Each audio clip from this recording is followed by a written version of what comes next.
Now we're live.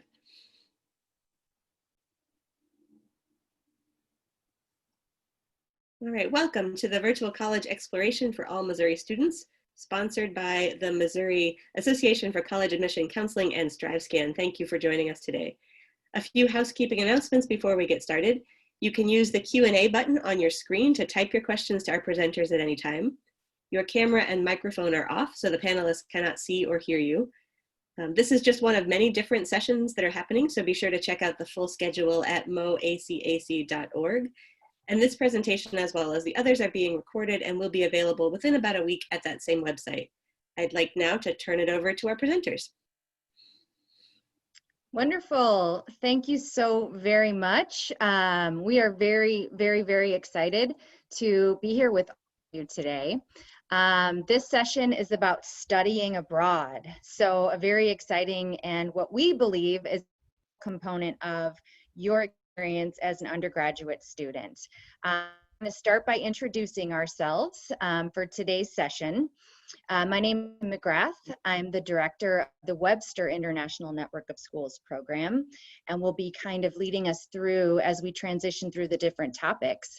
One thing before we get into our quick introductions is I'd like to ask everyone to take and go ahead in the chat button and write down 2 to 3 words that describe study to you. So what do you think a study experience is? So take a minute in the chat and just share your words, 1 or 2, about what you think a study abroad experience is, and then we'll share that at the end. So again, very excited to be here with you today. My name is Kim McGrath with Webster and our study abroad programs, and I am excited to be here with my My very first study abroad experience was in England when I was an undergraduate student, all the way back in 1995. And I've been working in international education. It was the springboard for me, and super excited to be here with y'all. Thank you, Kim. Good afternoon, everyone. My name is Miguel Ayllón. I'm a director of study abroad at Mizzou in Colombia. It is great to be here. It's always exciting to talk about study abroad. I did study abroad myself. I'm originally from Lima, Peru, and I came to the United States to study abroad for my last year of high school. And 21 years later, I'm still here in front of you today. So study abroad did change my life. So I'm excited to talk to you, to share with you all the benefits of studying abroad. And I'm gonna now turn it to my colleague, Cassidy. Good afternoon, everyone. So I'm Cassidy Thompson, and I am the Assistant Manager of the University of Missouri St. Louis Education Abroad Office. I am a St. Louis native, was a first-generation college student who had never left the country, grew up in a working class family, and my first study abroad experience was in France. I studied French, and so I sent a semester abroad in Angers, France. And to say it transformed my life would be an understatement. I really couldn't stop traveling as much as I was able to, and loved it so much that I kept studying French. I went on, really studied it for about another 10 years. So definitely changed the trajectory of my life, and I'm excited to talk to you guys a little bit today about study abroad. So I think we're gonna move right along, and we're gonna transition back to Miguel, who's gonna tell you a little bit about why you should study abroad. Thank you, Cassidy. So during this session, we're gonna tell you all the different programs where you can participate, and whether you're gonna do a summer program or a semester program. But I feel like before we go into the details of how to study abroad and how to prepare to study abroad, we need to stop and reflect and understand why you should consider studying abroad. So first of all, I will say that our universities here this afternoon, we look at studying abroad as learning. Okay, so yes, learning happens in the classroom. You have to go to the library, you read textbooks, but there's nothing more beautiful than experiential learning. So I want you to take a look at that photo over there.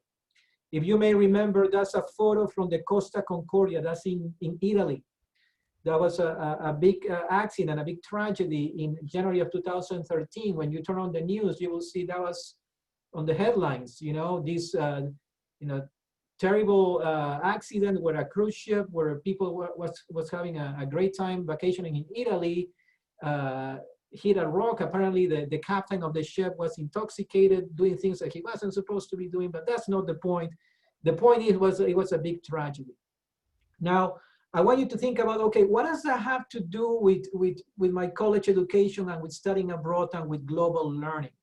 Well, the story says that it took 500 engineers from 26 different countries, listen again, 26, to get what they call the power buckling operation done, basically to remove that ship out of the coast because, as you guys know, Italy is the main source of income in Italy is tourism.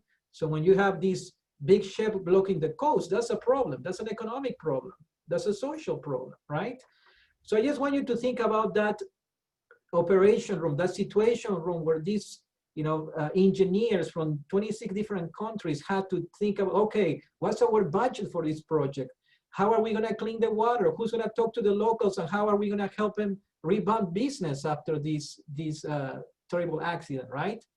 The story doesn't go into details, but what I want you to get the point out of this is that 5 years from now, 10 years from now, when you are out of college with your business degree or your engineering degree or you're teaching students in high school or elementary, you're going to need to be able to think about the world with a bigger perspective. You're going to need to think about your major with a bigger perspective, because even if you end up working in St. Louis or Kansas City or Columbia, Missouri for the rest of your life, you will work and do business with people from different parts of the world.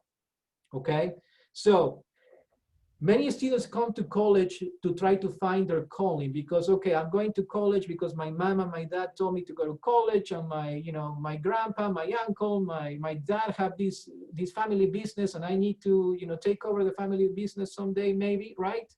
But college is a time where you can find who you are because of who you are, not because of what your roommate tells you or your mom and dad. So studying abroad is one of those wonderful experiences that can help you find who you are and your vocation for life, beyond your major, okay? Now, another benefit of studying abroad is personal growth. There's nothing about going thousands of miles away from home where you just meet new people. You can figure out, okay, I gotta go to class today and I gotta take the bus in Barcelona or in London. How do I do this? Well, you're gonna pull your Google Maps app, right? These days.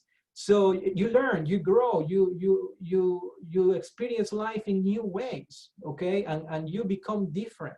You grow so much from these experiences. And last but not least, we're living in a competitive global market, okay? Again, even if you say, hey, Miguel, this global thing sounds great, but I'm just gonna live in St. Louis or Kansas City or Columbia, wherever my city is for the rest of my life. I don't have to travel, okay? Well, that might be true. You may not have to travel, but the companies that you work for, the organizations that you work for, the people that you work for will have international global projects where you will be required to have a basic understanding of the world and work well with teams of people from different backgrounds. So that's in a nutshell why I invite you this afternoon to think about studying abroad, all the academic, professionals, and personal benefits that you can get from this wonderful experience. We can go to the next slide. Thanks, Miguel.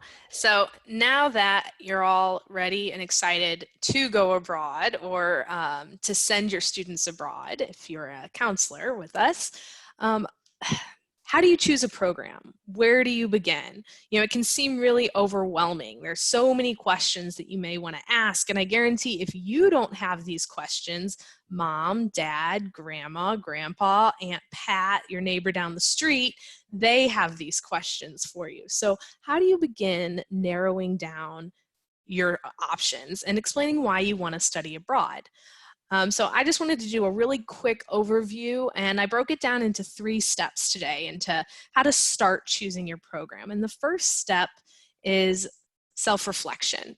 So you really have to think about, what do I want to get out of my study abroad experience? Because your goals and why you would go abroad are really going to change what your program looks like. So if you're a student who's studying a language and you want to go immerse yourself in that language, that's going to look a lot different than a student who wants to go and do an internship or a service learning project.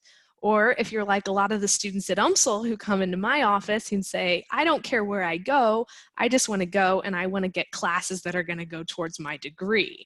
Again, it's going to look very different than somebody who wants to go to a specific location, work in a lab with a specific professor. Or, you know, maybe you're just a student who says, man, I want to go and immerse myself in a culture that's completely different from the United States.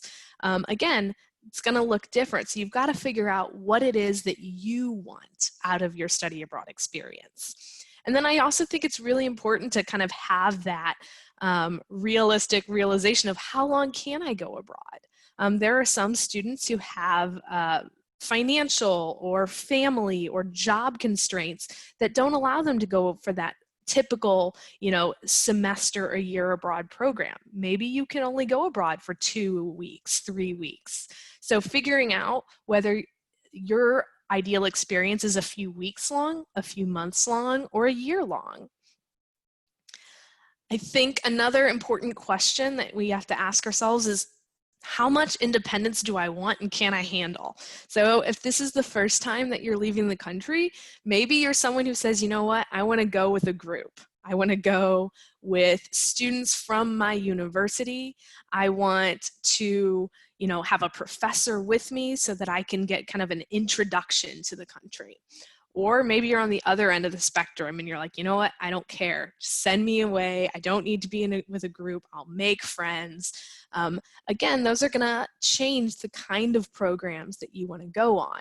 And of course, there is sometimes that middle ground of saying, you know what, it doesn't have to be from my university, but you know, I don't want to be the only American. I want to have a little bit of familiarity in my abroad situation. So again, questions that really only you can answer, and you have to figure that out before you go on your program.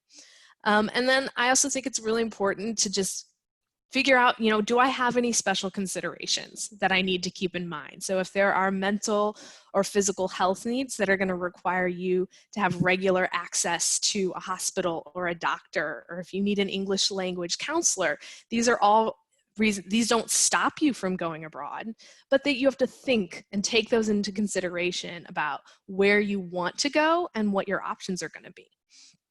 So the second step is research. So you kind of take that initial dive into looking at programs. And I definitely recommend that wherever you choose to go to college, that you start with your study abroad website at that university. I have found that it's a lot easier if you go abroad with your university's blessing on one of their programs or one of their affiliated programs than to try to kind of break out and do it on your own. Definitely you want to talk to an advisor. And by an advisor, I mean a study abroad advisor, so someone like me or Miguel or Kim, but also to your general academic advisor. If you know right now that you want to go abroad, then your first advising appointment, your freshman year of college, you should tell your advisor that so that they can help with that planning process and make sure that that's something you've got room in your academic plan for. And I also think it's a great idea to talk to study abroad alumni. So we at UMSL, we have global ambassadors, students who have been abroad, who work in our office, who love to talk to interested students about their programs. So if that's an option where you go, definitely take advantage of that. Read past student experiences if they're there. But just start to do that initial research into looking at programs. And finally, my third step is more research. And what I mean here is, once you've started to narrow it down, you found maybe 2 or 3 programs that look interesting to you, start to get down into the nitty-gritty. So compare costs. Look at what is and is not included in costs, because not all programs are equal. Some programs may be more expensive because there's a group flight included. Others, you have to purchase your own airfare. Some may include meals. Some may not include meals. Some may include 2 meals. So you really do want to look and figure out what's included in those costs. Are there academic costs on top of it? And just get a clear picture of what your program's going to look like. And again, you should be able to get that information pretty easily, either from a website or from an advisor. And if you can't, then that's maybe a red flag. And finally, you really do want to look if there are any minimum requirements. There's nothing worse than getting really excited about a program, applying to it, and getting denied because you didn't have the GPA that was required for it, or there was a prerequisite that you had to take and you didn't meet it, or you're a sophomore and you have to be a junior at minimum to go on a program. So those are my steps for choosing a program, and I'm going to go ahead and pass that on to Kim, who's going to talk a little bit about preparing for a program.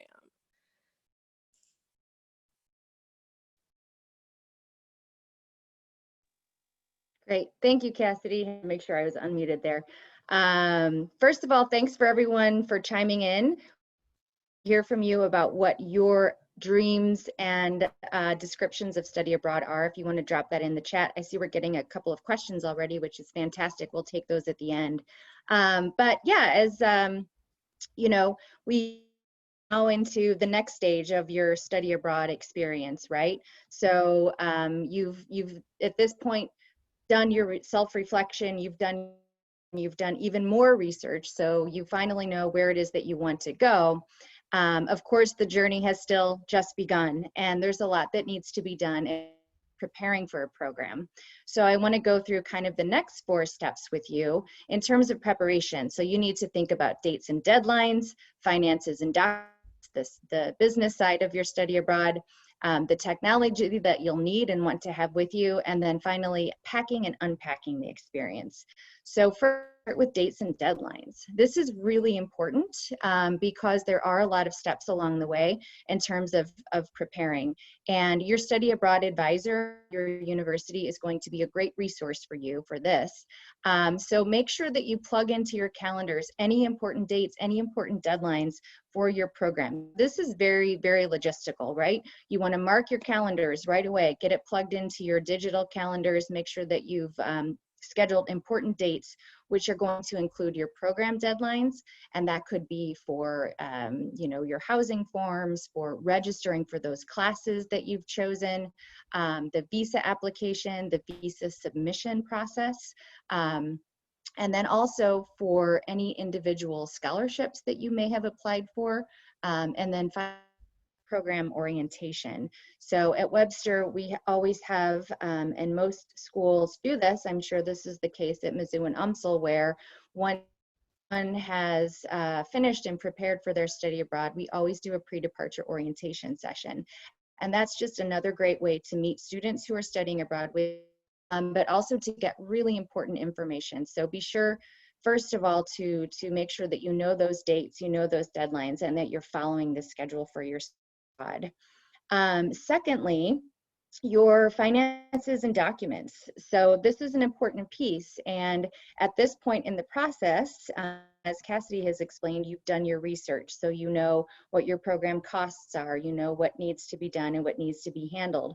But just a couple of tips is first to make sure you've connected with the study abroad office regarding the many travel scholarships that are available for you. So this could include, for those of you who are receiving a Pell Grant, this could include the Gilman Scholarship, which is a really, really nice travel scholarship for students, the Boren Scholarship, and there are other types of external funding that are specific to study abroad. So you want to make sure that you've checked into that to see what types of scholarships are.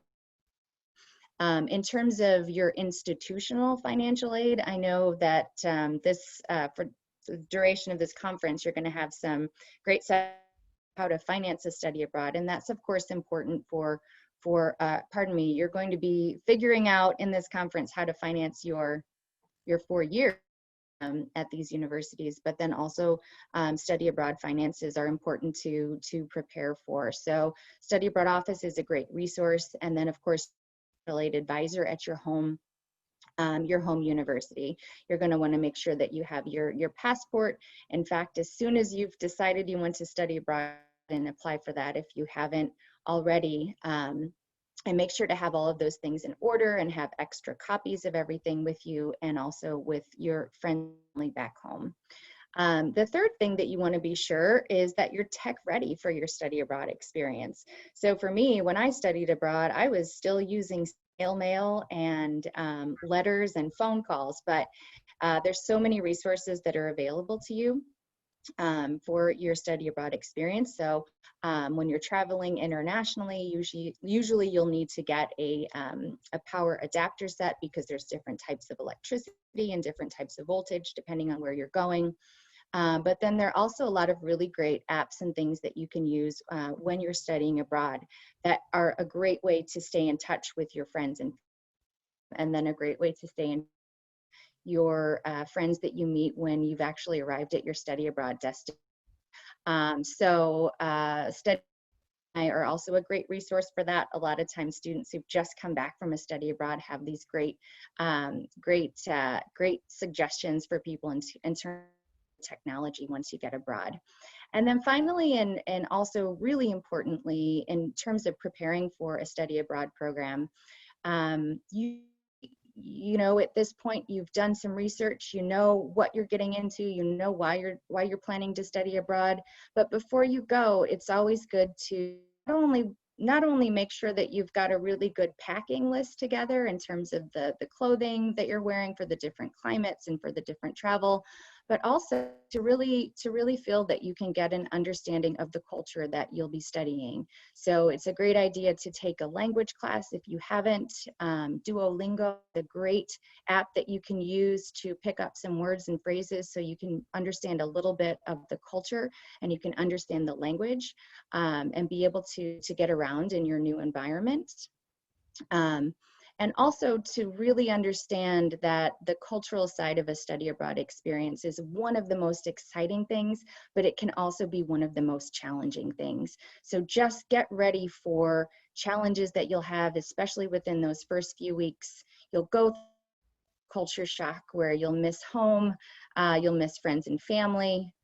Things can be overwhelming, but that's also the place where you skills during your study abroad experience, where you will come back with intercultural competence, language skills, and so many things that are going to make you a much stronger, resilient person. So be sure that as you're preparing all of the many logistical things, that you're also preparing for that cultural immersion experience, and know that it will be difficult for a while when you get there, but you'll adjust, and then when you come home, you'll also have a readjustment process. So that's something to just make sure you're aware of as well.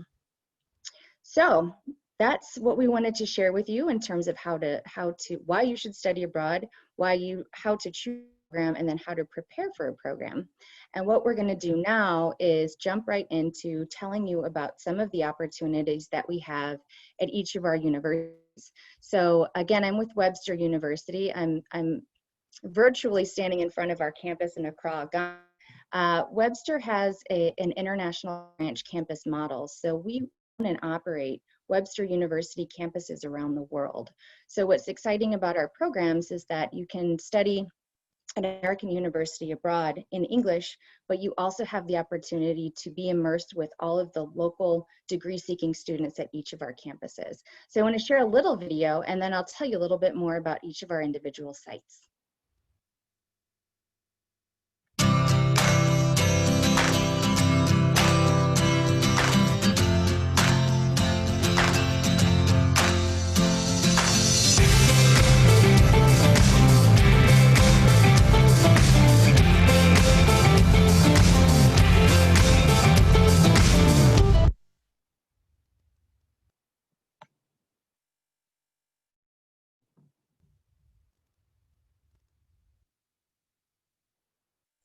Well, I think we lost the video there at the end. Apologize for that. Yeah, maybe we can just pause it and see if it loads while we're waiting. So yeah, so this is a little bit of a visual introduction into our campus.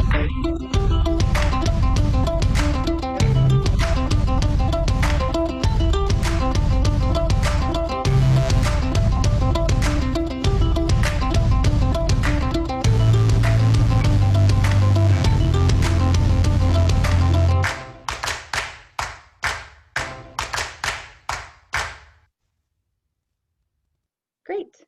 So now that you've had a virtual tour, I'll tell you a little bit about each of our sites, and I won't take up too much time here. But Webster's oldest campus is based in Geneva, Switzerland. We've been there since the 80s. We have a lot of really exciting photography courses, international relations, language courses. We have a special degree in migration and refugee, so a lot of our human rights and international relations students like to do this. We're right along, so you can go skiing, snowshoeing, and do lots of wonderful things in and around the Geneva area.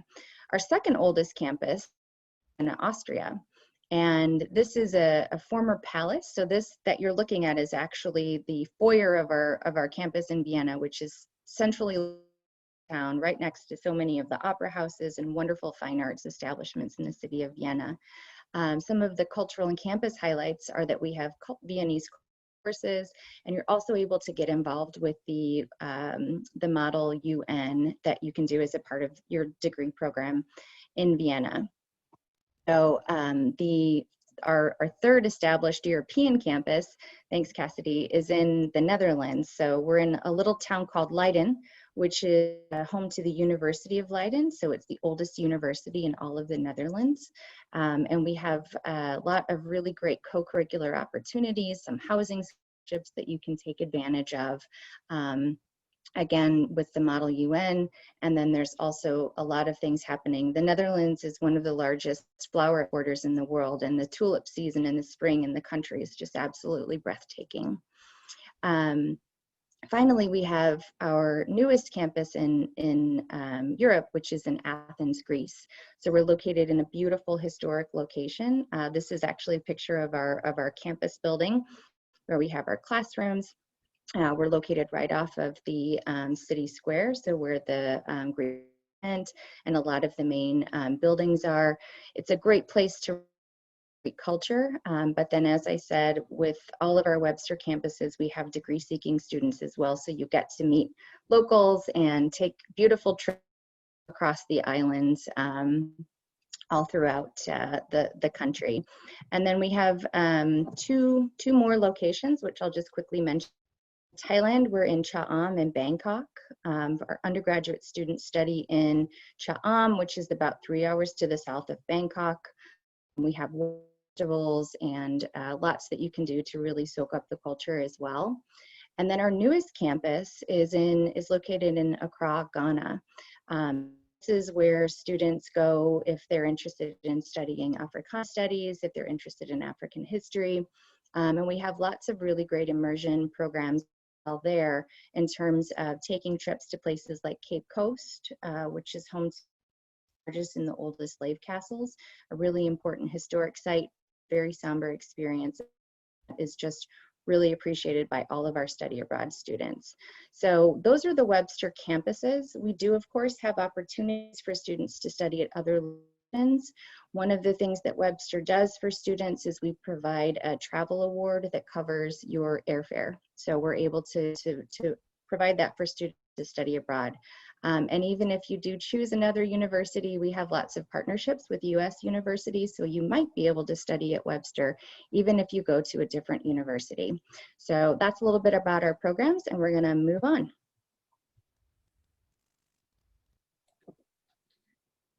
Thank you, Kim. At Mizzou, we also offer many options to study abroad. Up in more than 50 countries, we offer more than 300 programs. So there's just a program just right for you with your name on it. Okay, so you can see all of the photos that I'm going to show you having taken with our students when they go abroad. You can see the different locations where we send students. Yeah, we can go to the next slide. Thank you. So at Mizzou, our module of study abroad is in hands-on learning. We want you to get out there, to visit things, to smell things, to see things, to touch things, and to connect that to your academic interest. So as you can see there, we want you to be able to, once you're abroad, to come back to Mizzou, to come back to us having an understanding, okay, I spent a year in South Africa through our partnership with University of Western Cape, or I spent a summer in Peru learning Spanish, or I spent a semester in Argentina, in Buenos Aires, doing some research. We want you to be able to connect the dots between what you saw abroad, the experiences that you had with your future academic degree, with what would you do, how would this experience abroad will shape your future career, your future life. You can go to the next slide. So going back to that, so when our students come to our office, when anybody is interested in a Mizzou study abroad program, the first question that we're going to ask you is, know where you want to go. No, we're not going to ask you that. The first question that we're going to ask you is, what's your major? What's your career? What are you going to do with your life? Depending on what you tell us, if it's, hey, I want to do education, I want to be a teacher, if you want to do that, then we're going to send you to our teaching internship in India for the summer. That is 6 weeks, where you're going to learn how to do hands-on teaching with little children in India with one of our partners there. Or if you say, hey, Miguel, I'm a mechanical engineering major, then we're going to send you for a summer to Florence so you can take thermodynamics in the mornings. It's a core engineering class, but in the afternoons, you're going to visit with our partners and General Electric in their campus that is 20 minutes away from Florence. So again, you're going to have a blast when you study abroad, no matter what location you choose. You're gonna take a lot of photos to put on your Facebook. You're gonna taste so much amazing food and make lifelong friendships. But the most important thing that we're gonna help you figure out at Mizzou is, how do you connect your academic major, your business degree, or your pre-law degree, or your pre-med degree, or your German degree with your future? Okay, we can go to the next slide, please. Now, similar to what my colleagues have described in the previous slides, there's different ways to study abroad. There's not a bad way to study abroad. All options are great. As you will see there, our campus at Mizzou, we offer at least 4 options.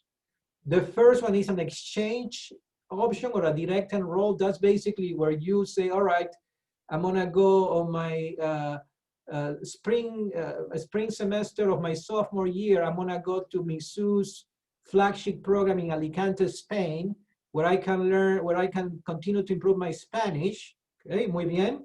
Sí, muy bien. I'm gonna continue to learn my Spanish, but also I'm gonna take classes in business or communications in English, so that I can make progress towards my graduation. Because there's a myth out there that people will tell you, sometimes even your own parents would say, hey, if you study abroad, you're gonna graduate late. Don't do it. That's such a waste of, that's a myth, because sometimes the students even graduate faster when they study abroad. But there is a way for you to study abroad and still graduate on time. Okay, now, a very prestigious way to study abroad at Mizzou is through exchange programs. Mizzou has partnerships with universities around the world, and oftentimes we partner with top 100 universities. Like we have a beautiful partnership in Australia with University of Monash. And you could study at Monash paying Mizzou tuition for an entire semester. Okay, but this is requires a high GPA. It's a very competitive application process. You need a couple of recommendation letters from your professors, but you could do that. Now, the catch is that when you are going a semester abroad to Australia, we're going to receive an Australian international student to take your seat at Mizzou. It's a beautiful module that universities have been doing for ages, but it's a very competitive module because we can only send, let's say, to Australia 2 students a year on that particular exchange. So that's another option that you have. And again, we have exchanges all over the world with Germany, with South Africa, Peru, Brazil. So it just depends on what your academic interests are. Faculty-led, as my colleagues have described earlier, you have the option to also go abroad with a group of Mizzou students and a Mizzou professor to spend either winter break, let's say December, January, 2-3 weeks, after the holidays and before the spring semester starts. You can earn up to 3 credit hours of MU credit and go to one of our most popular programs is in New Zealand with our College of Business. They normally send a group of 50+ students there to visit companies, but also to learn about the culture in New Zealand. We also have affiliated programs. I think one of you had a question about Semester at Sea. Yes, Mizzou has a partnership with Semester at Sea, and you can spend a semester through that program. And perhaps my favorite is internships. Our campus has been offering internships for many years now, where you can go work for an international company and earn academic credit and get that hands-on experience that we offer. And one of our flagship internships is in Brussels, Belgium, where especially for journalism students, we have the first journalism student school in the world.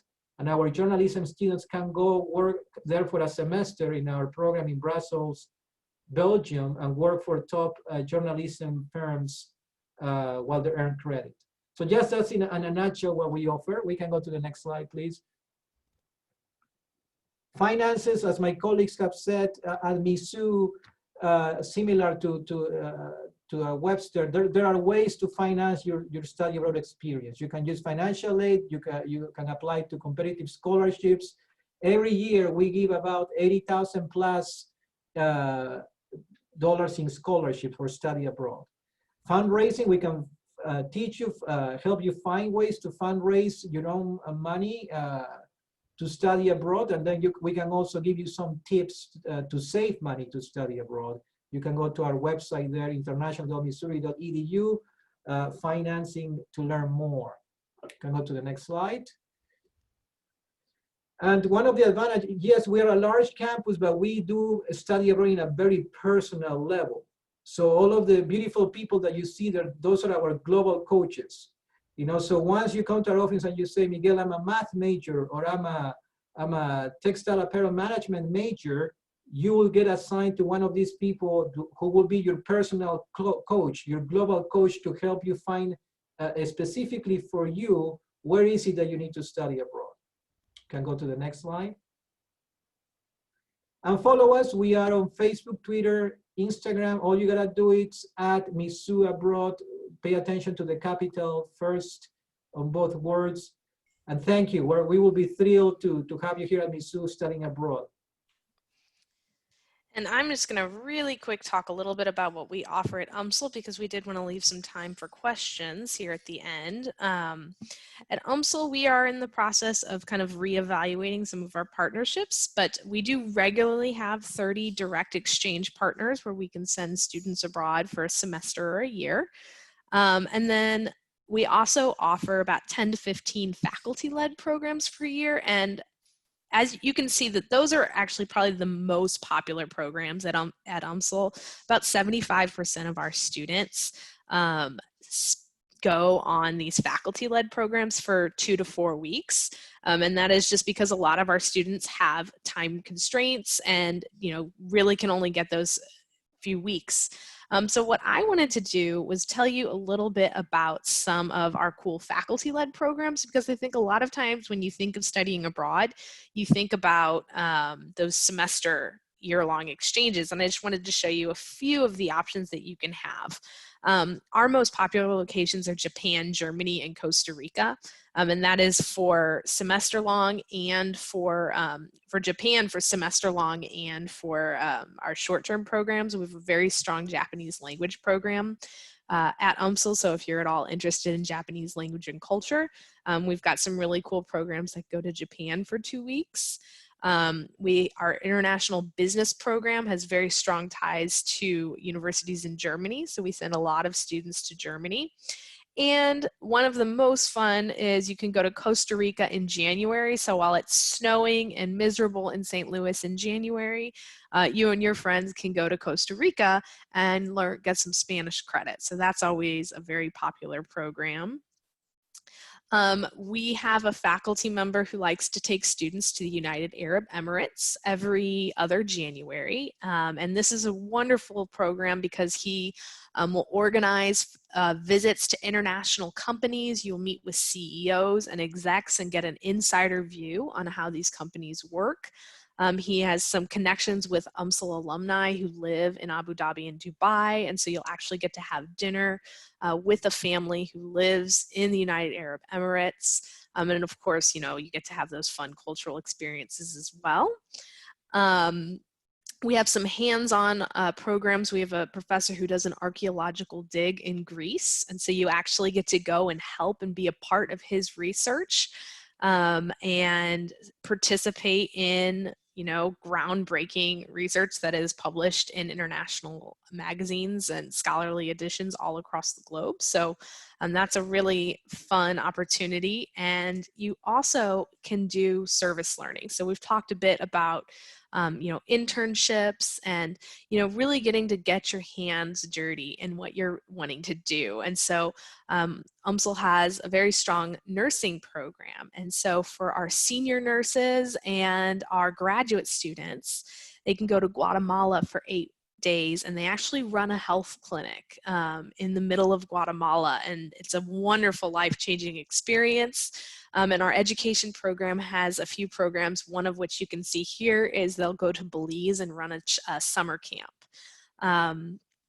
So with that, I'm going to just go and throw up. Someone had asked earlier if you don't know what college you want to go to, but you needed, you know, you want to look at programs, you can usually still look at a university's study abroad offerings, even if you're not accepted there. So at UMSL, you can go to our global website and you can click on Explore Programs, and you're going to be able to look through what all of our programs are. And I imagine it's very similar.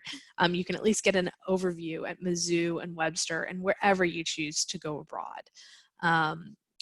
So with that, I think we have about 3 minutes left for questions.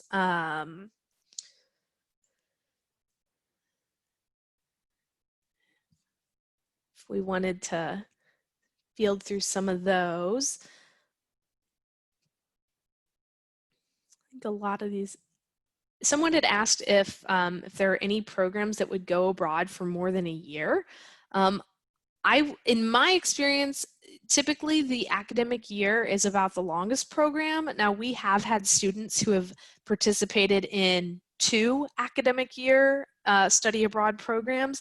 You just have to be careful. Most universities have residency requirements, so you have to take classes on that campus for a certain amount of time.